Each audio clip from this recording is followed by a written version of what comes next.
ഇവിടെ? നീയോ? നിങ്ങൾക്ക് തെറ്റി. നിങ്ങൾ ഉദ്ദേശിക്കുന്ന ആളല്ല ഞാൻ. ഞാൻ പെട്ടെന്ന് തെറ്റിദ്ധരിച്ചു. ഇതുപോലൊരുത്ത മാട്ടപ്പെട്ടി മാർക്കറ്റിലുണ്ട്. കുറച്ചാളായിട്ട് അവനെ കാണാനുമില്ല. അത് ഞാനല്ല. പിന്നെന്താ ഒരു ചമ്മൽ മുഖത്ത്? അതെന്റെ ഒരു ശീലമാ. പരിചയമില്ലാത്തവരെ പെട്ടെന്ന് കണ്ട ഒരു ചമ്മൽ വരും. അതൊരു നല്ല ശീലമല്ല. എന്താ പേര്? സച്ചിൻ ടെണ്ടുൽക്കർ. ഓഹോ, തന്നെ പോലൊരു തെണ്ടി പണ്ട് എന്റെ കടയിലേക്ക് വരുന്ന ഡസൻ കണക്കിന് ലോറികളിൽ ലോഡ് ഇറക്കാൻ വരാറുണ്ടായിരുന്നു. അവന്റെ പേര് കണ്ണപ്പൻ, ഒരു കൂലി. ആ ചായയാണ് നിനക്ക്. അങ്ങനെ ഒരേ ചായയിൽ ഒത്തിരി പേര് കാണും. അതിലൊരുത്തൻ കൂലിയായിരിക്കും, മറ്റൊരുത്തൻ പണക്കാരനായിരിക്കും. അപ്പൊ പിന്നെ കാണാം. പരിചയപ്പെട്ടതിൽ വളരെ സന്തോഷം. ഓക്കെ. എടാ, നീ ഏത് കോലം കെട്ടിയാലും ആ കൂലി ചായ നിന്റെ മോന്തയ്ക്ക് മാറത്തില്ലേ? കാടി വെള്ളത്തിൽ വീണ കാക്കയെ പോലെ വേഷം കെട്ടിയ നിന്നെ ഞാൻ തിരിച്ചറിയില്ലെന്ന് വിചാരിച്ചോ? നീ വെറും ഒരു കൂലിയാണെന്ന് ഞാൻ വിളിച്ചു പറഞ്ഞാൽ നീ ഇന്നാറും ഞാൻ ഇന്നാറും. നിനക്ക് മാട്ടപ്പെട്ടി ചന്തയിൽ പഴയ കൂലിക്കാരനായിട്ട് കഴിയണോ, അതോ ഈ വീട്ടിലെ പെണ്ണിനെയും കെട്ടി സുഖമായിട്ട് ജീവിക്കണോ? വന്നു കയറിയ മഹാലക്ഷ്മിയെ കുറ്റിച്ചൂലുകൊണ്ട് അടിച്ച് പുറത്താക്കണ്ടല്ലേ? ഒരു ഒത്തുതീർപ്പാകാം. എങ്കിലേ നമ്മൾ രണ്ടും രക്ഷപ്പെടും. ഓക്കെ? ഓഹോ, അത് ശരി. ഇപ്പോഴാണ് എനിക്ക് സംഗതികൾ പിടികിട്ടിയത്. മതിയായില്ലേ? നിങ്ങൾ പരിചയക്കാരാണല്ലേ, ഫ്രണ്ട്സ്? അതിരിക്കട്ടെ, ഈ വെള്ളം പയ്യാത് ഈ വീട്ടിൽ അതിഥിയായിട്ട് താമസിക്കുന്ന ആളാ. അയ്യോ, നിങ്ങളും എങ്ങനെ പരിചയം? വിമാനത്തിൽ വെച്ചുള്ള പരിചയം. ബിസിനസ് യാത്രകൾ മാസത്തിൽ 28 ദിവസവും വിമാനത്തിലാണല്ലോ. എന്തൊരു കണ്ണൻ, എന്തൊരു ബിസിനസ്? ഞങ്ങൾ ബിസിനസ്സുകാരത്ത് ബിസിനസ് എന്താന്ന് ചോദിക്കരുത്. 100 കൂട്ടം ബിസിനസ് അല്ലയോ? പരിചയപ്പെട്ട ഈ സന്തോഷം. നമുക്ക് അകത്തോട്ടിരുന്ന് സംസാരിക്കാം. ഓ, അതിനെന്താ? ഞങ്ങളെ ഈ വീടുകൾ തമ്മിലേ ബന്ധമുള്ളൂ. പക്ഷെ വീട്ടുകാർ തമ്മിൽ നല്ല ശത്രുതയല്ല. ലാവന്റെ കുറെ കാര്യങ്ങൾ ഞാൻ പറഞ്ഞുതരാം. എടേ കണ്ണാ, മോനെ നീ എങ്ങോട്ട് പോണത്? അവിടെ മാന്യന്മാർക്ക് കേറാൻ പറ്റിയ വീടല്ലടേ. നീ മാന്യനല്ലാത്തോണ്ടല്ലേ എന്റെ അതിര് കിടന്ന് ഇപ്പുറത്തോട്ട് വന്ന. അപ്പുറത്ത് പോണേ. ഇതെന്താ ഇന്ത്യയും പാകിസ്ഥാനും പോലെ അതിർത്തി വരെയൊക്കെ? ലവനെ വിളിച്ചിറക്കി കൊണ്ടുപോകാൻ തന്നെ വന്നത്, അല്ലാതെ നിന്റെ പെമ്പറിനോരെ കൂടെ പൊറുക്കാനല്ലടേ. അനാവശ്യം പറഞ്ഞ നിന്റെ പറങ്ങാണ്ടി മോന്തെ അടിച്ച് പൊളിച്ചളെ. അറിയാം നിനക്ക്? ഓ, നീ മൊത്തമായി ശരി. അച്ചി ആരാ എന്നെ പറ്റി പറഞ്ഞു? എന്നെ ചോദിക്കൂലേ? നല്ല പുളിച്ച വർത്താനം എന്റെ വായിന്ന് കേൾക്കണ്ടെങ്കിൽ വീടിച്ചോണ്ട് പോലെ നീ തള്ള. അണ്ടി കമ്പനി അണ്ടി പൊളിക്കാൻ വന്ന നിനക്ക് അത്തരം വർത്താനം വരുവടി. എടി മുറ്റ അടിക്കാൻ വന്ന നീ അടിച്ചെടുത്ത് മരപ്പെട്ടി മാക്കാനെ കൊണ്ടല്ലേ പോയത്? വിളിച്ചത് പോടെ എന്റെ പമ്പക്കാരെ. നീ ആണാണെങ്കിൽ നിന്റെ പെമ്പറൊക്കെ ആദ്യം കൊണ്ടുപോകണേ. ഞാനായതുകൊണ്ടാണ് ഇതുപോലൊരു പൈങ്കിളി കൊച്ചടിക്കൊണ്ടായത്. അയൽവക്കത്ത് നല്ല ആണുങ്ങളുണ്ടെങ്കിൽ പൈങ്കിലും ഉണ്ടാവും. അങ്ങനെ ഉണ്ടായതാണ് നിന്റെ മോള്.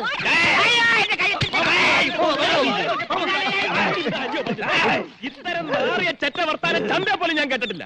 ഇതിനേക്ക് അപേക്ഷിച്ച് കൂലീസ് എന്ത് ഡീസന്റ് ഇല്ലടേ? പിന്നല്ലാതെ. എവിടുന്ന് കിട്ടിയടേ യവനെ? ഊരും പേരും അറിയാത്ത യവനെ മോളുടെ കൂടെ പൊറുപ്പിച്ചില്ലേ? ആര് പറഞ്ഞടാ അവന് ഊരും പേരും ഇല്ലെന്ന്? നിനക്കൊന്ന് സ്വപ്നത്തിൽ പോലും ചിന്തിക്കാൻ പറ്റാത്ത കോടീശ്വരനാണ് ഇവൻ. അറിയാം? അതിനേക്കാൾ വലിയ കോടീശ്വരനാണ് യവൻ. പറ്റവന്. നീ പോടാ മറച്ചവന്. ഇവൻ ആരാണെന്ന് എനിക്കറിയാം. ഇവനാണ്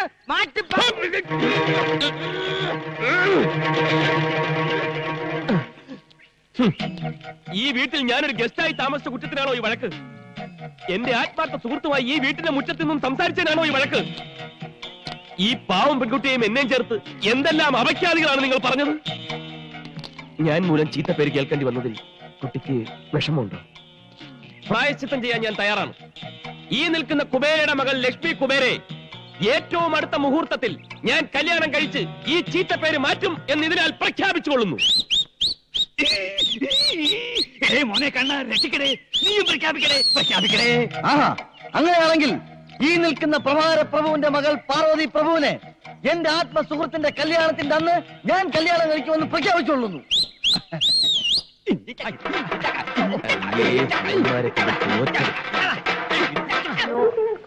No one's called. No one sent a note.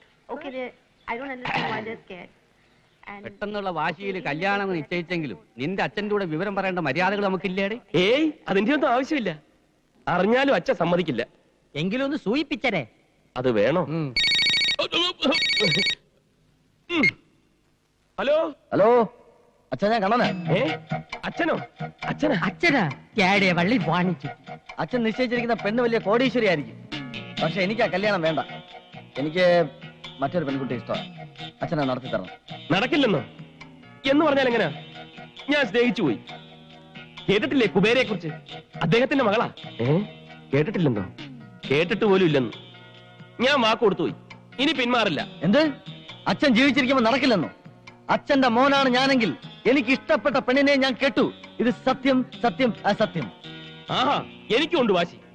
ഞാൻ എനിക്ക് ഇഷ്ടപ്പെട്ട പെണ്ണിനെ കെട്ടു. അച്ഛന്റെ കാഴ്ചപ്പാടി നിങ്ങളൊക്കെ വെറും സാധാരണക്കാരാ. ചുരുങ്ങിയത് 50 കോടിയുടെ സ്വത്തെങ്കിലുള്ള പെണ്ണിനെ കൊണ്ട് എന്നെ കെട്ടിക്കൊള്ളുന്ന. അതിൽ കാര്യമില്ല, കെട്ടി കഴിഞ്ഞാ പിന്നെ അച്ഛൻ എന്ത് ചെയ്യാൻ? അതെ അതെ, പെണ്ണ് ഗർഭിണിയോട് ആയി കഴിഞ്ഞാൽ പിന്നെ എന്തറിഞ്ഞാലും ഏതച്ഛനും സമ്മതിക്കും.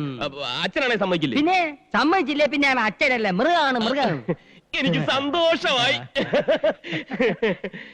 അച്ഛൻ മൃഗം എന്ന് പറഞ്ഞതിന് എന്തിനിത്ര സന്തോഷിക്കണത്?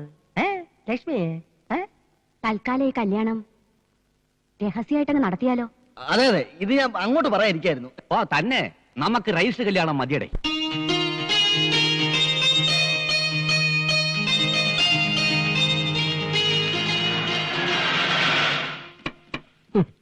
ഞാൻ വിചാരിച്ച പോലെ തന്നെ ആയി. കെട്ട് കഴിഞ്ഞാണ് മാല ഇടേണ്ടത്, അല്ലാതെ കെട്ടാൻ വരുമ്പോഴല്ല. എടേ കുമാര, നിന്റെ മോളുടെ കല്യാണം നടക്കുന്നതിന് 1 മണിക്കൂർ മുമ്പേ എന്റെ മോളുടെ കല്യാണം നടക്കണമെന്ന് ഈ വാശി ഉണ്ടായിരുന്നു. അത് നടന്നോടെ? നടന്നില്ലടേ. 1 മണിക്കൂറിന് മുമ്പ് അവർ അമ്പലത്തിൽ വെച്ച് താലി കെട്ടിയ ശേഷമാണ് രജിസ്റ്ററിൽ ഒപ്പിടാൻ ഇങ്ങോട്ട് വന്നത്. മാറിയില്ലേ? തൊട്ട 7 ആറ്റി കുളിക്കണം.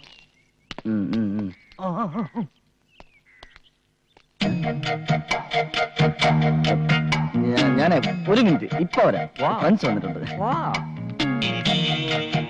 ഈ സമയത്ത് എന്താ ഇവനെ കൊണ്ട് കെട്ടിയെടുത്തത്? അയാൾ വരണോന്ന് പറഞ്ഞു. അയാൾ പറഞ്ഞ നീ കൊണ്ടുവരൂ, എനിക്ക് ഞാൻ ഇടി വെച്ചിട്ടുണ്ട്. മിടുക്കൻ.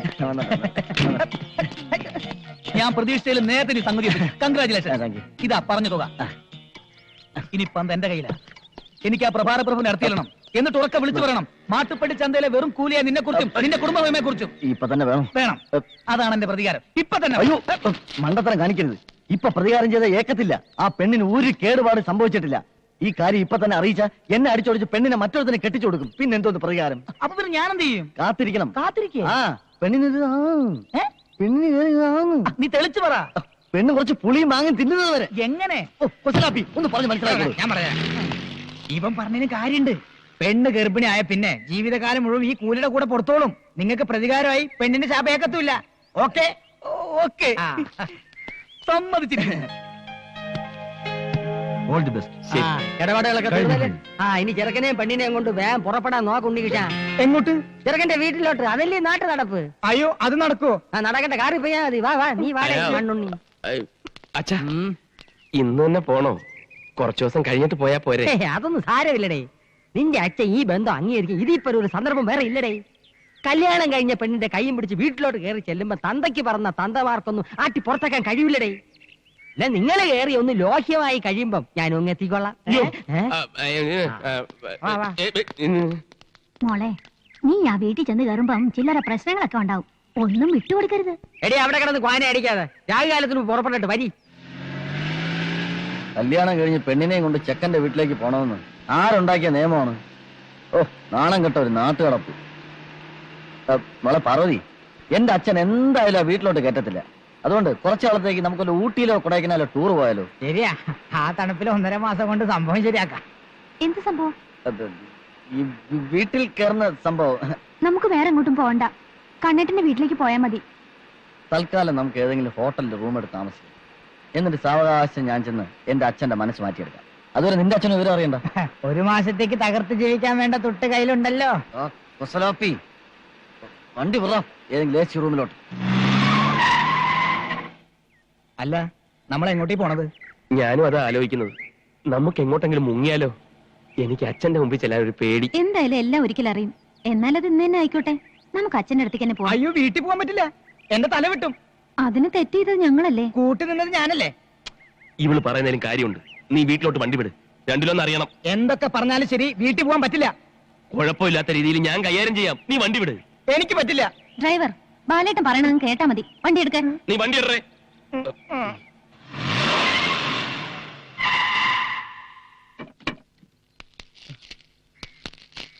എന്താ പരിപാടി? നീഞ്ഞൊന്ന്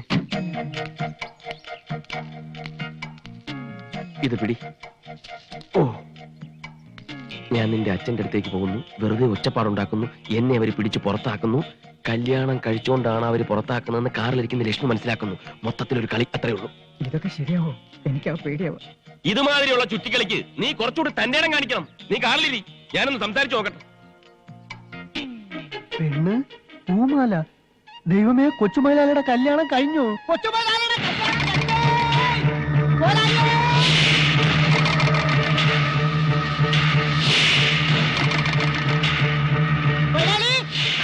ഉണ്ണിക്കുട്ടി കുഞ്ഞിന്റെ കല്യാണം കഴിഞ്ഞു.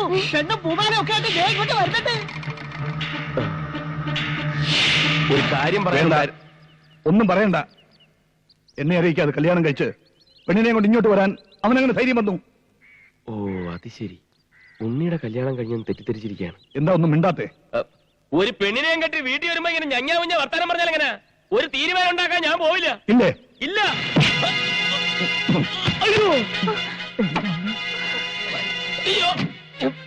തീരുമാനമെടുക്കാൻ നീ ആരാടാ? ഒടാ വെളിയിൽ. എന്റെ മോനോടൊപ്പം ഈ പടി കയറാമെന്ന് നീ ഒരിക്കലും വിചാരിക്കുന്നടി. അഭിമാനമുള്ളവനാ മാട്ടുപ്പെട്ടി മഹാദേവന്റെ മകൻ. നോക്കിക്കോ, ഈ നാട്ടിൽ കൂലിയായിട്ട് നടന്ന് നിങ്ങളെ നാട്ടിക്കും. വല്ല ചേരിയിലും പോയി താമസിക്കും. എങ്ങനെ ജീവിച്ചാലും എനിക്കൊരു പ്രശ്നമല്ല. എന്റെ മോൻ ഇതോടെ മരിച്ചു കഴിഞ്ഞു. ഇറങ്ങി പോടാ വെളിയിൽ. ഞങ്ങൾ പോകും, പിന്നെ തിരിച്ചു വിളിക്കരുത്. പോകാൻ വണ്ടിയിലോട്ട് കയറിയട്ടെ. അച്ഛൻ ഇത്രയ്ക്ക് ചൂടാവാൻ എന്താ കാര്യം? നീ ഒന്നും കേട്ടില്ലേ? എനിക്കൊന്നും മനസ്സിലായില്ല. ഒന്നും മനസ്സിലായില്ലേ? അത് നന്നായി. നീ വണ്ടി ചേരിയിലോട്ട് വിട്, ഞാൻ കാണിച്ചു തരാം. വാശിയെങ്കി വാശി. രക്തമായി പോയില്ലേ?